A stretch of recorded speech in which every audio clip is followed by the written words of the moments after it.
လူတယောက်ရဲ့ဘဝမှာနေ့ရက်ပေါင်း30,000ပဲရှိတယ်ဆိုရင်တော့အဲ့ဒီအချိန်တွေကိုဘယ်လိုအကောင်းဆုံးအသုံးချကြမလဲဒီနေ့ဒီအကြောင်းအရာလေးမှာတော့ချိန်ရဲ့တန်ဖိုးနဲ့အဲ့ဒီအချိန်တွေကိုပညာရှိရှိဘယ်လိုစီမံခန့်ခွဲမလဲဆိုတာကိုအတူတူလေ့လာကြည့်ကြရအောင်ဒီ screen ပေါ်ကကဏ္ဍကိုချက်ကြည့်လိုက်ပါ30,000ဒီကဏ္ဍကဘာလဲသိလားဒါဟာကျွန်တော်တို့တယောက်ချင်းစီရဲ့ပြားမြတက်တန်းမှာပိုင်ဆိုင်ထားတဲ့နေ့ရဲ့အရေးအတွက်ပါပဲဟုတ်ပါတယ်နင်းနေတော့တွန်းလို့ဆရာကောင်းပြီမဲ့ဒါဟာကျွန်တော်တို့ရင်ဆိုင်ရမယ့်အမှန်တရားတစ်ခုပါကဲဒါဒီလိုလေးစဉ်းစားကြည့်အောင်လေအကယ်၍ဒီဆောင်တယောက်ကအသက်30ဆိုရင်ဒီနေ့ရက်တွေက1000ရက်ကိုသုံးဆွဲပြီးတော့ပြီသုံးပုံတစ်ပုံကြော်တော့ရှိနေပြီပေါ့ဒီအချက်လေးတစ်ခုတည်းနဲ့တင်အချိန်ကဘလောက်တန်ဖိုးရှိလဲဆိုတာကိုချက်ချင်းတတိပြုမိစေပြီးကြံနေတဲ့အခြေတွေကိုဘလို့အသုံးချမလဲဆိုတာပြန်စဉ်းစားစေပါတယ်ကျွန်တော်တို့အားလုံးရဲ့အကြီးမားဆုံးရန်သူကဘာလဲဒီလားအဲ့ဒါကတော့တနေ့နေမှလုံးမဲဆိုတဲ့အတွေ့ပါပဲဒီစကလုံးလေးတစ်လုံးကကျွန်တော်တို့ရဲ့အိမ်မက်တွေကိုရွှေ့ဆိုင်စေပြီးတန်ဖိုးရှိတဲ့အချိန်မျိုးကိုတိတ်တဆိတ်ခိုးယူနေတာပေါ့ဟုတ်ပြီဒါဆိုဒီလိုတန်ဖိုးရှိတဲ့အချိန်တွေကိုဘယ်လိုပြန်ပြီးထိန်းချုပ်ကြမလဲပထမဆုံးခြေလှမ်းကတော့ကျွန်တော်တို့ရဲ့အတွင်းစိတ်ထဲကနေပဲစတင်တာပါဆိုတော့အချိန်နဲ့စိတ်ခံစားမှုအပေါ်ထားရှိတဲ့အမြင်ကိုပြောင်းလဲခြင်းကနေအစားပြုကြပါစို့ငငယ်ကဆိုရင်နှွေးရဒီချောင်းပရက်တွေဟာဘယ်တော့မှမကုံတော့ဘူးလို့ထင်ခဲ့ရတာကိုမှတ်မိကြအောင်ပဲထင်ပါတယ်ဒါပေမဲ့အခုရွယ်ရောက်လာတော့မျက်စိတမိတ်အတွင်းမှာပဲတနစ်ကုံလာတယ်လို့ခံစားနေရတယ်မဟုတ်လားဒါဟာ time unit paradox လို့ခေါ်တဲ့စိတ်ဝင်စားစရာကောင်းတဲ့စိတ်ပိုင်းဆိုင်ရာတဘောတရားတစ်ခုကြော်မှာပဲကဲဒီနှစ်ခုဘာကွာလေဆိုတာကိုရှင်းရှင်းလင်းကြည့်လိုက်ကြရအောင်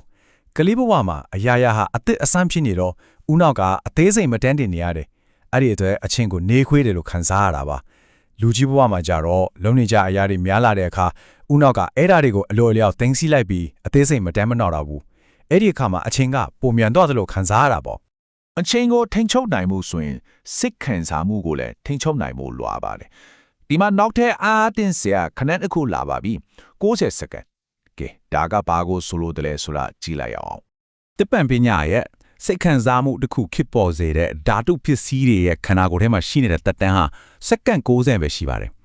ဆိုလိုတာကပထမဆုံးဒေါသထွက်တာဝမ်းနေတာမျိုးကအလိုလျောက်ဖြစ်ပေမဲ့စက္ကန့်60နောက်ပိုင်းမှာတော့အဲ့ဒီစစ်ထဲမှာဆက်နစ်နေမလားဒါမှမဟုတ်လွတ်ချမလားဆိုတာကကိုယ့်ရဲ့ရွေးချယ်မှုဖြစ်သွားပြီဆိုတဲ့သဘောပါပဲကဲ Dream My Game ကိုနားလည်သွားပြီဆိုတော့အခုအပြင်ပိုင်း game Magis ကိုယ့်ရဲ့လှုပ်ဆောင်ချက်တွေကိုဘလို့ထိထိရောက်ရောက်စီမံခန့်ခွဲမလဲဆိုတာကြည့်ကြရအောင်တကယ်အရေးကြီးတာတွေကိုဘလို့ဦးစားပေးမလဲဆိုတာကအထူးကပါပဲဒီမှာတော်တော်လေးအစွမ်းထက်တဲ့စဉ်းစားမှုနီလန်လေးတစ်ခုရှိတယ်အဲ့ဒါကတေလွန်ခါနီစံတဲ့ချက်ပါကိုဒီမျိုးကလေးမေးကြည့်လိုက်ပါအခုစစ်ပူနေတဲ့အရာကအသက်60ရွယ်မှာပြန်ကြည့်ရင်တကယ်အရေးပါနေဦးမလားဒီမျိုးကလေးတစ်ခုတည်းကမလို့အဲ့တဲ့စိုးရင်ပူပါမှုတွေကိုချက်ချင်းဖျက်ရှားပေးနေပါတယ်ဒါတော့ Warren Buffett ထိုတိုင်းတုံးတယ်လို့ပြောကြတဲ့စရင်နှုတ်နီးပြူပါပေါ့အရန်ယူရှင်းပေမဲ့တော်တော်ထီရောက်ပါတယ်အောင်မြင်မှုဆိုတာဘာလို့ရမလဲဆိုတာသိတာထက်ဘာတွေကိုမလို့ရဘူးလဲဆိုတာသိတာကပိုအရေးကြီးတယ်ဆိုတာကိုဒီနီလန်ကရှင်းရှင်းလင်းပြနေတာပါအလုံးဆိုတာလေကားထက်လို့တဆင်ချင်းတက်ရတယ်ဆိုတဲ့အတွေးရလဲခေမမီတော့ပါဘူး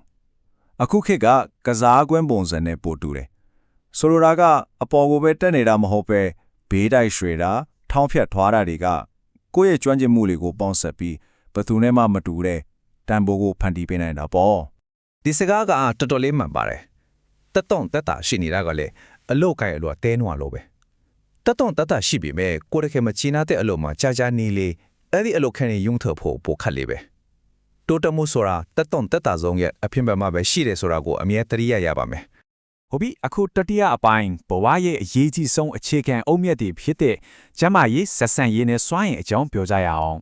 ဆက်ဆံရေးကိုလေဘဏ်အကောင့်တစ်ခုလို့သဘောထားကြည့်လိုက်ပါကိုပြောတဲ့စကားလုပ်တဲ့အပြုမူတိုင်းဟာအဲ့ဒီအကောင့်ထဲကိုငွေသွင်းတာဒါမှမဟုတ်ငွေထုတ်တာနဲ့တူပါတယ်ဥပမာအားပေးစကားတစ်ခုံးကငွေသွင်းတာဖြစ်ပြီးဂရီမတီတာကတော့ငွေထုတ်တာပါပ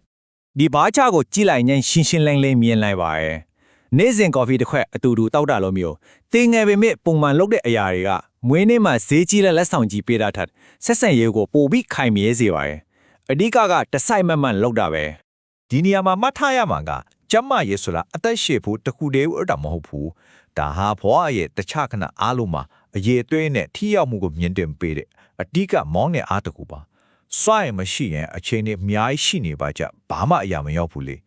နေ့တိုင်းပါဝတ်ရမလဲစဉ်းစားရတာမျိုးကစိတ်ဆွမ်းအင်ကိုတော်တော်လေးသုံးလိုက်ရတယ် အဲ့ဒါကြောင့် Mark Zuckerberg တို့လူတွေကအဝတ်အစားတစ်မျိုးတည်းကိုပဲဝတ်ကြတာပေါ့ဒါဟာအေးရေးမချီရဲ့စုံပြချက်တွေကို short ချပြီးကိုယ့်ရဲ့ပဝင်းကျင်ကိုပုံဖော်လိုက်တာပဲအဲ့ဒီခါမှာစိတ်ဆွမ်းအင်ကိုတကယ်အရေးကြီးရဲ့အရာတွေအထခြွေတာသုံးဆွဲနိုင်တာပေါ့ ကဲအခုဆိုတဲ့အပိုင်းအားလုံးကိုခြုံငုံပြီးတော့ကိုယ့်ဘဝကိုတက်တက်ကြွကြွဘယ်လိုပုံဖော်မလဲဆိုတဲ့နောက်ဆုံးအပိုင်းကိုရောက်လာပါပြီဘဝဆိုတာလေပြည့်စုံနဲ့ plan ကြီးတစ်ခုချပြီးလုပ်ရတာမျိုးမဟုတ်ပါဘူးအဲ့ဒီအစားစံသက်မှုလေးတွေလုပ်ပြီးသင်ယူရမှာပါဥပမာအလုပ်အသက်တစ်ခုကိုစိတ်ဝင်စားရဲဆိုရင်အဲ့ဒီအလုပ်နဲ့ပတ်သက်တဲ့ online course တေးသေးလေးတစ်ခုကိုအရင်တက်ကြည့်တာမျိုးပေါ့ ဒီတော့ကိုယ့်ဘဝကိုစပြီးပုံဖော်ဖို့လက်တွေ့ကြတဲ့နီးလန်းလေးတွေပေါ့ကြီးကြီးမားမားတွေမဟုတ်ပါဘူးအပြောင်းလဲတစ်ခုကို9မိနစ်လောက်ပဲစမ်းလုပ်ကြည့်တာမျိုး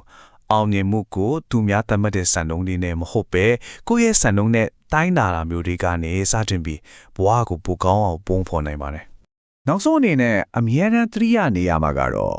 ကိုယ့်ဘဝကိုအပြည့်အဝစပြီးနေထိုင်မှုအကောင်းဆုံးအခြေဟာတနည်းနည်းမှမဟုတ်ဘူးဒီနေ့ပါပဲ